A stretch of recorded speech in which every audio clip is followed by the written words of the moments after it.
This is the Kratom Science Podcast. I'm your host, Brian Gallagher, blog and social media writer for KratomScience.com, your source for all things Kratom. Episode 60, we have Mr. Boston. At age 13, he suffered a spinal injury, which led to a regimen of opioids and to addiction. He later developed multiple sclerosis and an autoimmune disorder that he says feels like a chainsaw ripping through his body. After 3 near-death experiences from opioid overdoses, he found Kratom. This is the anonymous Mr. Boston, and this is his Kratom story. You're Mr. Boston. Are you from Boston? I grew up in Boston, yes. Yeah. I live on the countryside now. You had an accident when you were 13. Can you talk about that? An ex-friend of mine pushed me out of a tree, and I landed on a baseball bat, and I got a slip disc from it.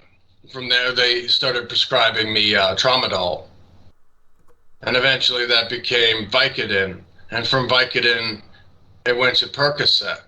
Over the course of about a year and a half. And then I started doing physical therapy on top of that. And eventually a friend of mine told me about Kratom. So you were prescribed opiates like from the time you were 13? Yep, and onwards up until the opiate crisis. So, and you said you also work carpentry, and you said you were a soldier as well, Correct. and so that sounds like work that's tough on your body. Did that exacerbate the situation? I believe that pain is a question of willpower. It's not how much can you take. It's more along the lines of when will you break. All the injuries and all the pain, it kind of does that lead to the autoimmune disease that you have now? And do you want to talk about that, like what it is exactly? I do not know. Science does not really know what causes it. Yeah. I believe it has to do with electromagnetic radiation, like EMF frequencies. But it's MOG, progressive multiple sclerosis. And as I stated in I think it might not have been an email to you, that it feels like a chainsaw that never shuts off from my tailbone to the back of my head here. And I go through getting the infusion to destroy my immune system every 6 months. And it's like being hooked up to a machine that pumps some kind of immunosuppressant drug in it. I don't know how to pronounce the name of the specific. Yeah. Used it on cancer and chemotherapy patients, usually. Yeah, and you said you told me in an email that it's like every night you just survived Texas Chainsaw Massacre. When were you diagnosed with that? 7 years ago. And so you're taking I assume you were prescribed opiates for that. Well, no, actually. Okay. They didn't prescribe anything. They gave me. It started with me going blind in one eye. Oh wow. Optic neuritis is what they call it, and basically I could just see only white light out of my left eye for a time, and I ended up using some Russian medicine, which is a synthetic antioxidant, and it brought my vision back to me.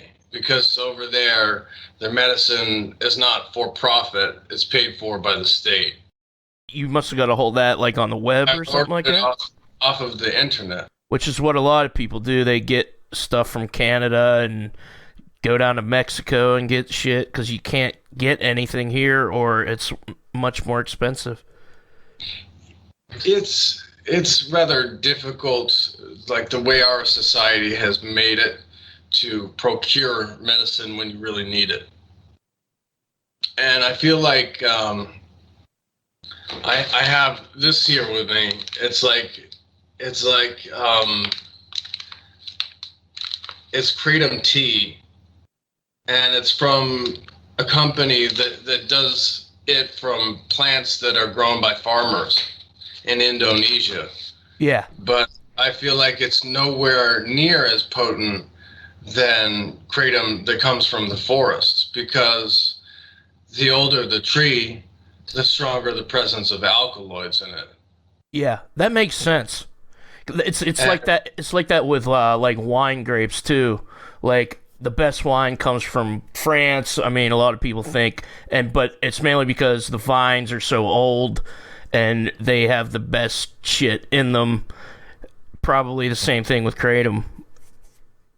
It definitely is the case that the alkaloids are stronger, but I would argue kratom is closer to coffee than it is opium.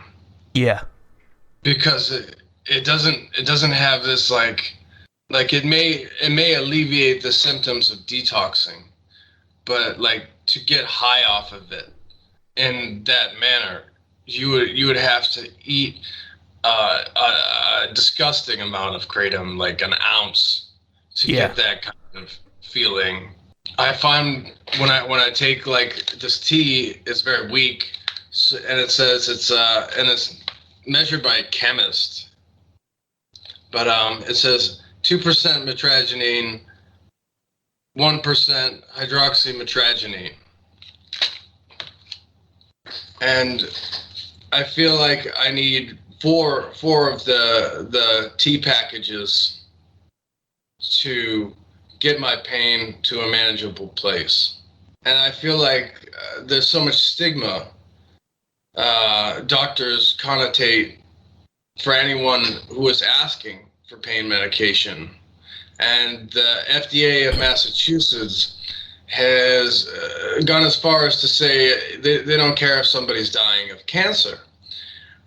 They still will not give them opiates.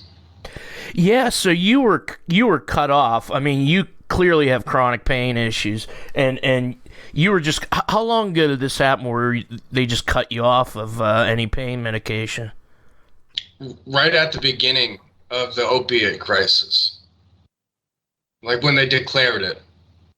Okay. I actually knew one of the first doctors to go down, and he was like a dental surgeon of some kind,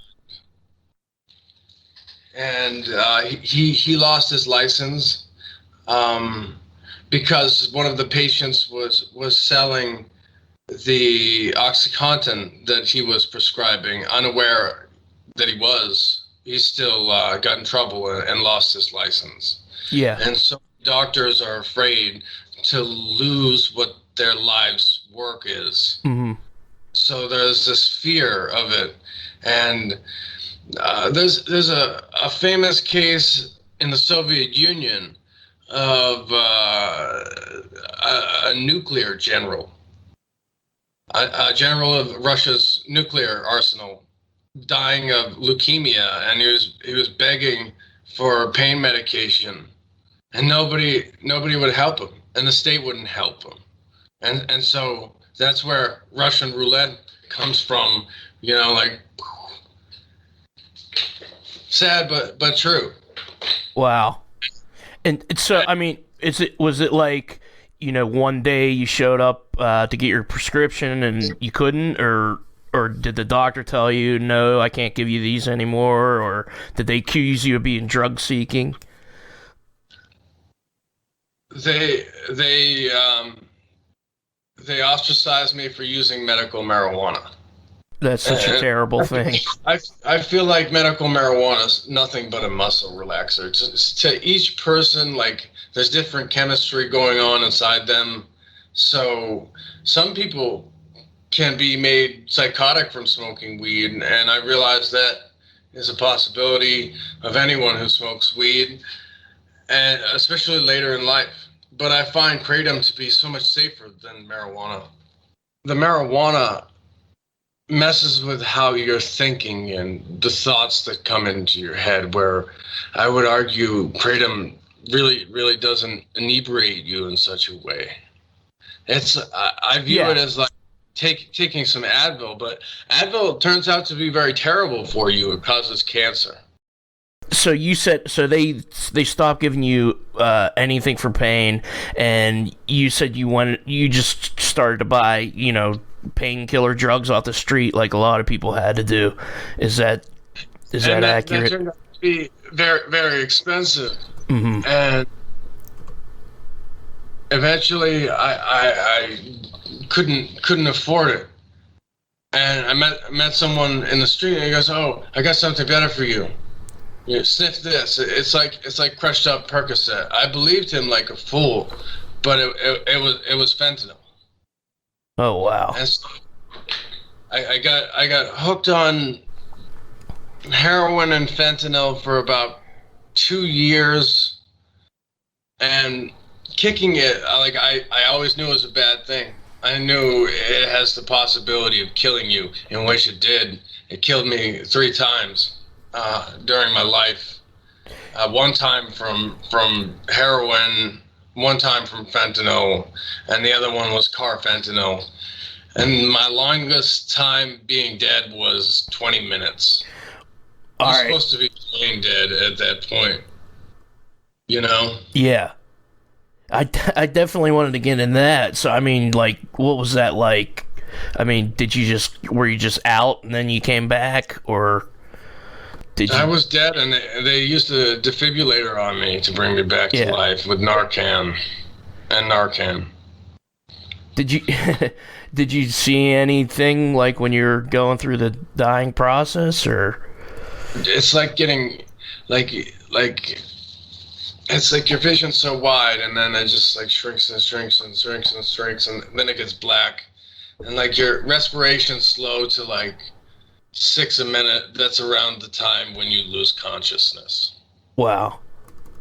And then after that was just like being knocked out, and you came back. You hear all these things about near-death experiences, but it sounds like you know. I've had a couple of them. You see. Yeah. It was like 20 minutes. I experienced something that seemed like something out of the Egyptian Book of the Dead. Really. Wow. I mean, so what was that like? What was that like exactly? I mean, that's probably hard to describe. There was hieroglyphs, and it was just like a pathway with hieroglyphs all over the walls and on the ceilings. And it went down, and there was so much light coming from the other end of the hallway. But before I got to the hallway, like, Osiris, like, ripped my heart out of my chest and put it on a scale. And he weighed it against my deeds to see how balanced I was as a person. That's pretty intense. So what was the verdict? That it's not my time. Yeah. That I have yet to fulfill whatever our Creator wants of me. My brother hung himself about 10 years ago. Wow. And do you know what the definition of multiple sclerosis means? No. It translates to this: with many scars. Wow. Because the scars are inside my spine and in my brain, but it's like a kind of like a plaque. But it happens when the neural lining of your nervous system is damaged. I think they're making leaps and bounds with mushroom therapy and things like that. Things that stimulate the reproduction of neurons in the brain. Ketamine kind of just tries to rewire the brain to make everything in balance, so to speak. And I've had I do that sometimes, maybe once a month, and it doesn't do much for pain. It does wonders for pain on the day you take it. Mm-hmm. But you know what? Like having an effect for like a month or something like that, it just doesn't exist. So I end up taking Kratom in between. So how did you hear about Kratom? Do you remember that? My best friend at the time, when back in high school, knew about it, and he lives in California now. He became a compound pharmacist, but he was always interested in botanical plant things. And, you know, after a hard day working carpentry, Kratom helps, you know, you unwind a bit, depending on the strain. Like, for example, like, I think is Thai for pimp's grade, but Mangda is a morning thing. You know, I wouldn't take that at night because it will keep you up all night. I wouldn't recommend taking. Yeah, it's pretty speedy. Late in the afternoon either. There are things you can do to potentiate Kratom, such as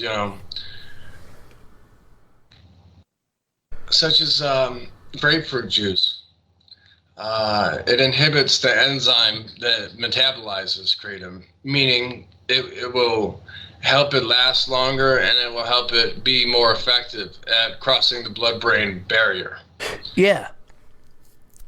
In that sense, I do know hydroxymetragenine lights up the entire neural network of opiates. So Kratom might not be for everyone. It may reinvigorate someone's cravings, but for the most part, I think it's very hard to overdose on it unless you're doing something stupid.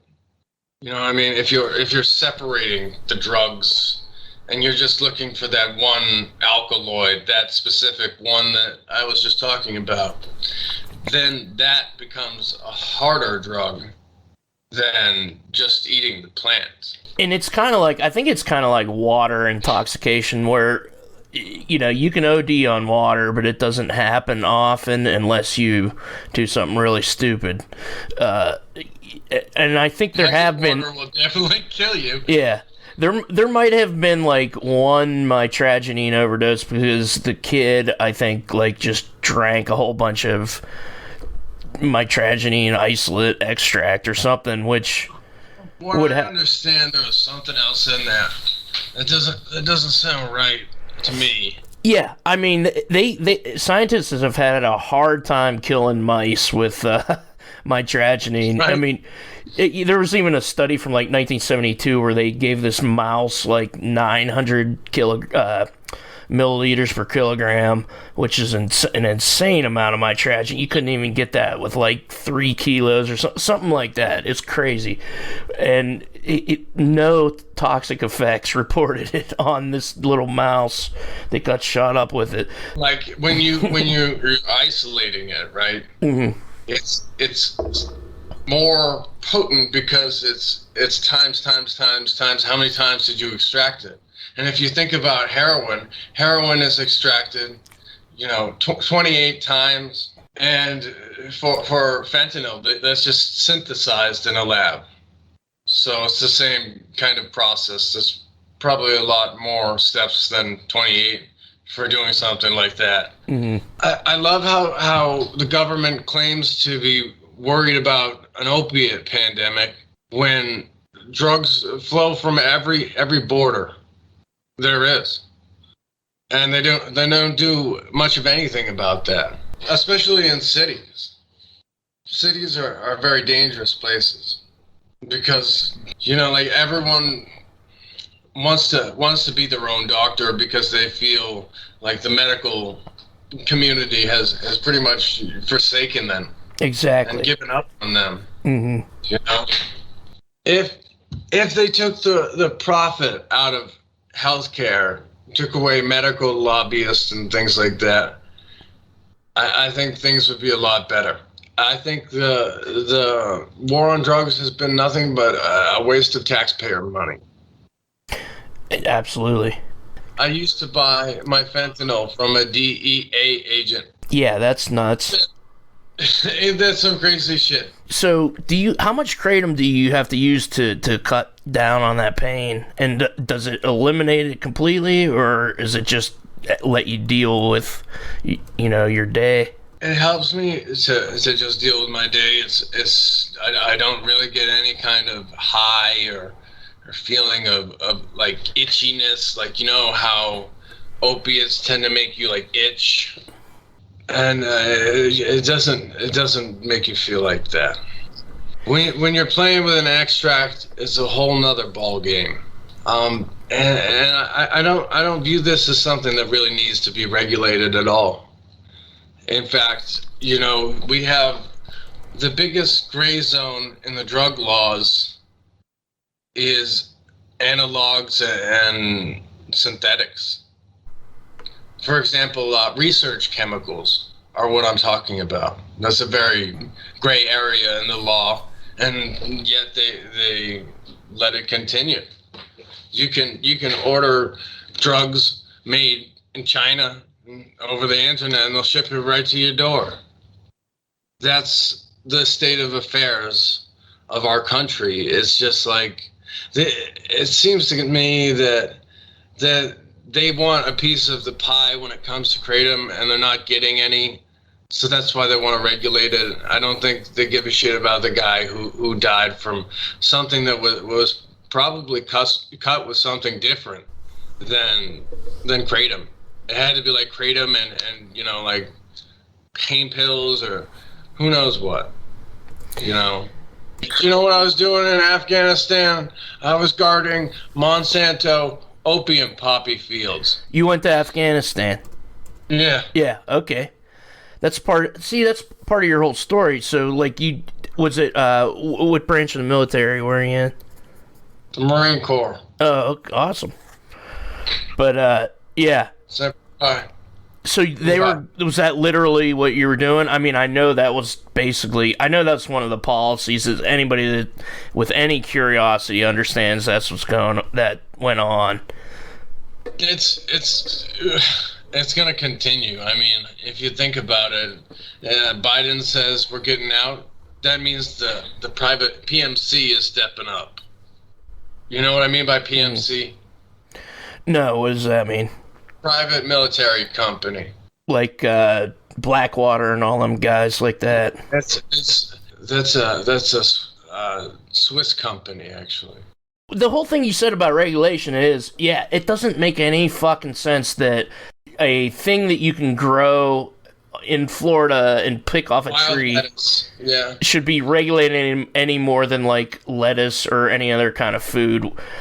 However, there's companies wild lettuce has two names. Opium lettuce. It's like a latex opiate. Yeah, I have it in my yard, and I just looked that up. So I'm like, you see my lawn, it's like everything's cut except for all the wild lettuce because I'm letting it grow a little bit more, and then I'm gonna do the whole thing where I put it in a pot and try to extract it. Make it into a tincture, yeah. Yeah. I'm definitely going to do that. Yeah, I mean, it's weird because it's like if we were here and like Indonesians discovered that oak leaves killed their pain or something, and we were all like taking oak leaves off the trees and shipping it to Indonesia. It's not really known about that. People thought they were synthesizing something over here, but they ended up inventing something that exists naturally as well. Isn't that interesting? What do you mean synthesizing what? Tramadol. Oh, okay. There's a plant in Africa that produces the same compound. Oh, wow. I never heard about that. What's the difference between, isn't tramadol just a derivative of like the opium poppy, or is it different? No. It's a synthetic opiate. Okay. It's weaker than Vicodin, but stronger than codeine. it shouldn't be regular. But the whole thing is, like, I don't know what I'm getting in my kratom. Is some farmer gonna cut it with a bunch of cabbage and it's gonna be shit? And is somebody gonna throw fentanyl in it because they want to make it stronger? Or that's the argument for regulation. I would say, so you know what you're getting. I do not believe that any farmer. I haven't heard of anything like that. Sometimes people sell kratoms that are weaker than other kratoms, and it leads people to think they got a fake kratom, but it is definitely not the case. Like the gold vein kratoms tend to be weaker than the red veins.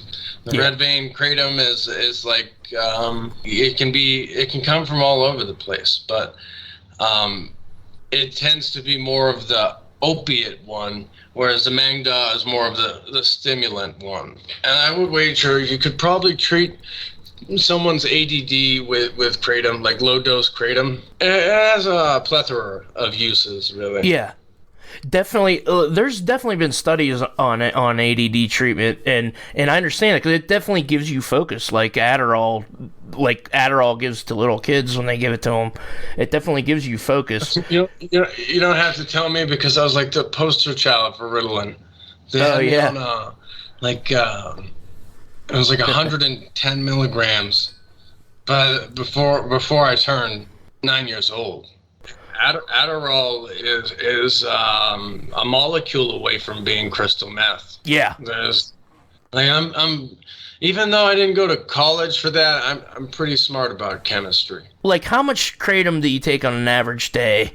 Usually I take it once a day. I make a cup of tea, and that's about it, you know. It's a water extraction.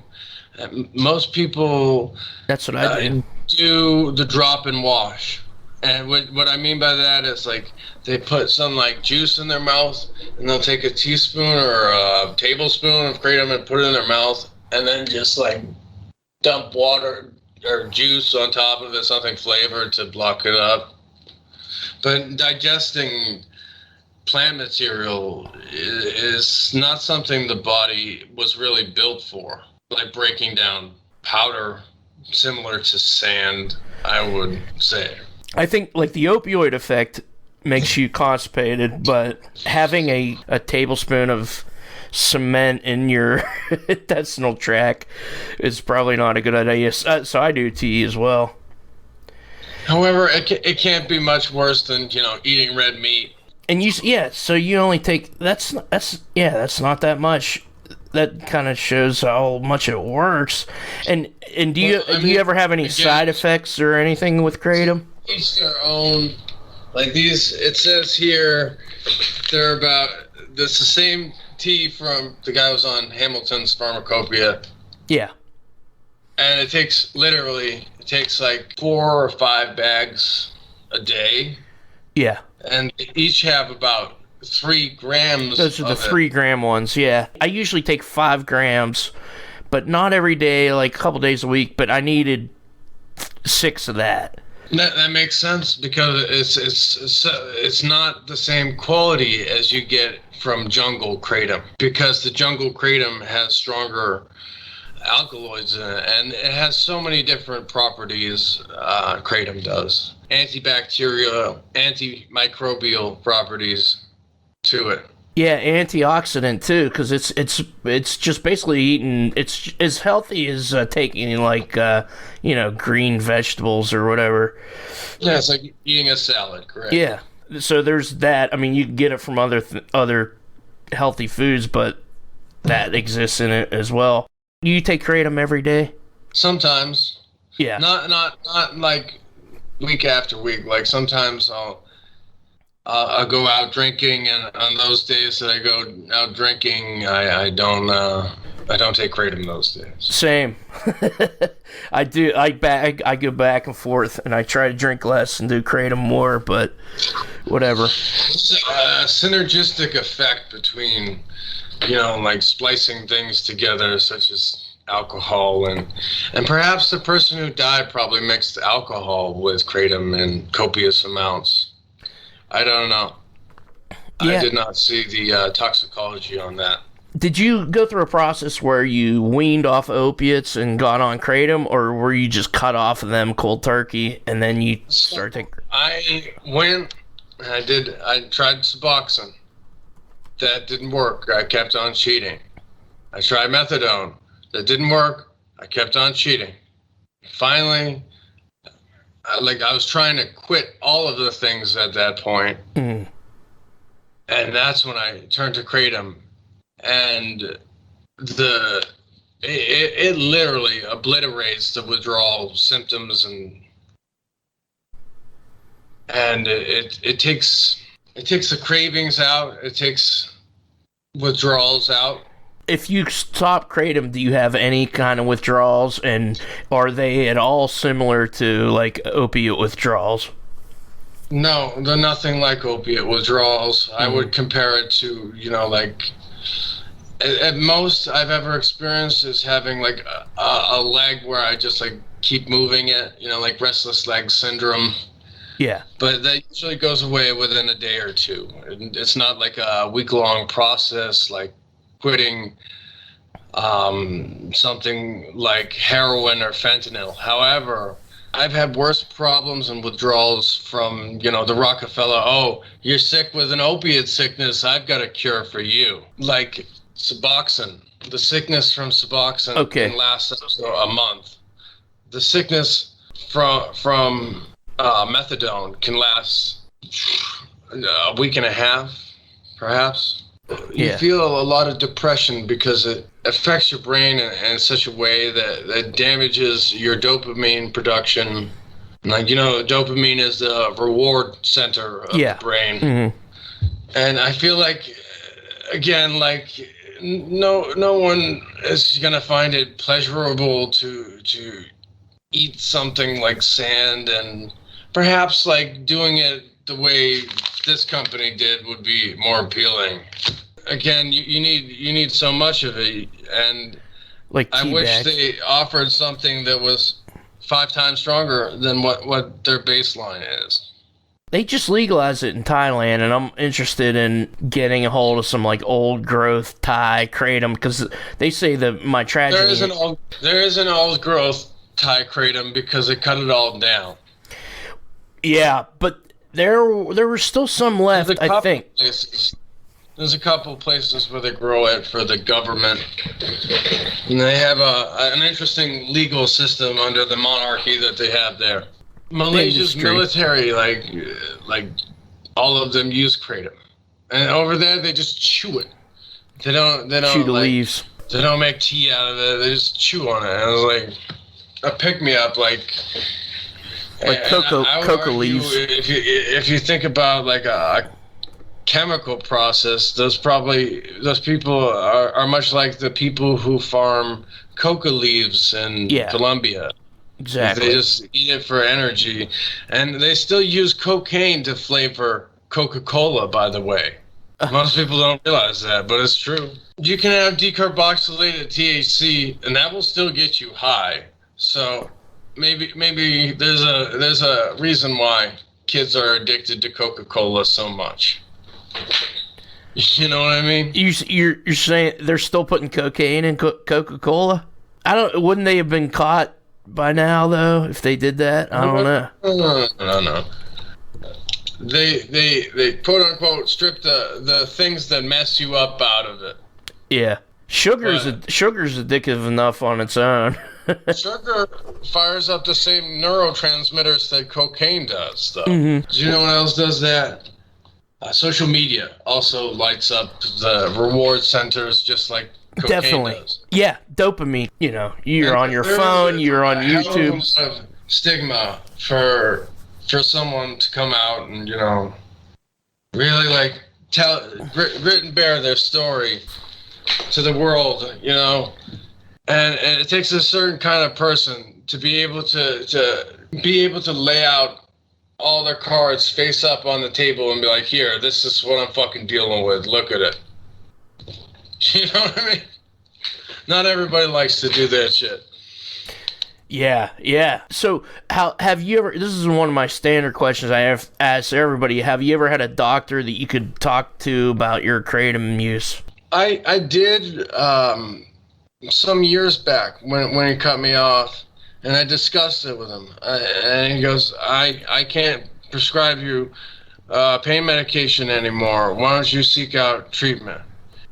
And so I looked into that, and then I said to him, how about this? You don't have to prescribe this. What do you think about this? This is a natural pain medication that may be deemed helpful in the future. And he goes, well, if it works for you and I don't have to get in trouble over it, and you can keep it your business. I don't want to know about it. Yeah. That's what he said to me. Now they got all this pressure from the DEA that they're going to lose their licenses over prescribing shit. And I had a doctor on here who was just an outspoken, like, pain medication advocate, and that's why they took his shit away, because they focus on him. He prescribed, his name's Dr. Klein. He prescribed, like, one thing of Percocets or something to a guy who ended up selling a few of them or something, and then they did a whole sting on him because he was a pain patient advocate. They're trying to force the war on drugs. A Jewish doctor, he went by the name of, he's no longer with us, but his name was Dr. Rosenbaum. I think he was one of the first doctors to lose his licenses. Okay. He had this lady from Nantucket who used to rub her head on the floor because she'd get cluster headaches. And he would prescribe her 80 milligram OxyContin. And eventually she started selling them. And it was only when she ended up killing herself from the depression caused by the opiates that the husband went after the person prescribing them. And that's what kicked off the whole opiate crisis, I believe. On my Twitter, I definitely follow pain patient advocates so they can get their opioids. And then there's a lot of kratom people that say, well, the kratom's safer, so you shouldn't, and kratom's better. But I'm like, but that shit works for most people. Pain medication, again, it would work if they just did it up on a patient basis, like gauging each situation individually. Like, we used to have doctors that were much closer to the patients, and through HMOs and all of that, they've hollowed out what used to be good with our country's medicine. You go to a primary care doctor, they'll only spend 5, 10, 15 minutes with you and on to the next one. Yeah, really. I grew up with a family doctor as a kid, and I remember you get a cold, they prescribe you codeine, cough syrup. Mm-hmm. You don't see shit like that anymore. I got a story for you. Go ahead. All right, a freighter filled up with 15 tons of cocaine gets busted in the Gulf. It's owned by somebody big, somebody you wouldn't expect. And because of the fact he's so deep in the system, he gets to keep half the coke that's on the ship. Oh, Jamie man. Dimon. Who? Jamie Dimon. JP Morgan Chase CEO. Let's say allegedly, so none of us get sued. No other society on the planet values drugs as much as we as Americans do. Yeah. If you think about it. You go to Russia, and I went there in 2019. I was in a Greek restaurant, and they smoke in the restaurants if they're outside. It kind of reminds me of America a while ago. They had these Parliament cigarettes. I made a joke about sniffing it like back in the day in the 80s. They used to have anyone was smoking Parliaments because it was the cigarette where people would take bumps. P-Funk. And he tried to smoke the cigarette. The guy's like, what is he talking about? Because he didn't speak any English.